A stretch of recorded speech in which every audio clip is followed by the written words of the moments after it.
বর্তমান যে পরিস্থিতি চলছে সেই পরিস্থিতিতে বিএনপির দায়িত্ব সবচেয়ে বেশি।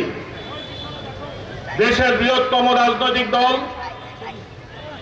বাংলাদেশ জাতীয়তাবাদী দলের বিরুদ্ধে দেশীয় এবং আন্তর্জাতিক যে গভীর ষড়যন্ত্র চলছে দীর্ঘদিন যাবৎ, সেই ষড়যন্ত্র এখনো শেষ হয়ে যায় নাই। দীর্ঘ 20 বছর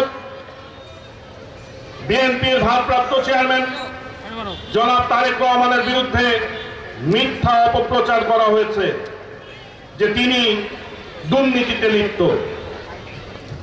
এদেশের আদালত এই পরিবর্তিত পরিস্থিতিতে জনাব তারেক রহমানের প্রত্যেকটি মামলায় তাকে নির্দোষ প্রমাণ করে খালাস দিয়েছেন যে তার কোনো দুর্নীতির কোনো অভিযোগ প্রমাণিত হয়নি। দেশনেত্রী বেগম খালেদা জিয়ার বিরুদ্ধে যে মামলাগুলো করা হয়েছিল সেই মামলাগুলো পর্যায়ক্রমে দেশের আদালত খালাস দিয়েছেন, তার বিরুদ্ধেও দুর্নীতির কোনো প্রমাণ পাওয়া যায়নি।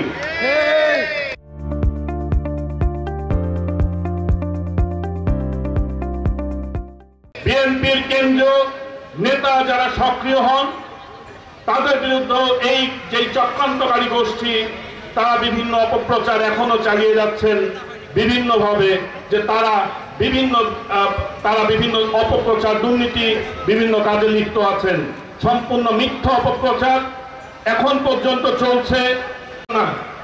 যখন এদেশের মানুষ বিশেষ করে বিএনপি নেতাকর্মী রাতের পর রাত পাট ক্ষেত ধান খেতে জীবন পার করেছেন, হাজার হাজার মামলা হয়েছে, আজকে আমাদের মনে করলে চলবে না যে আমাদের সুদিন চলে আসছে। আমাদের মনে করতে হবে আজকের যে পরিবর্তিত পরিস্থিতি, আজকের এই সম্মেলনে উপস্থিত প্রত্যেকটি নেতা কর্মীর দায়িত্ব অনেক বেশি।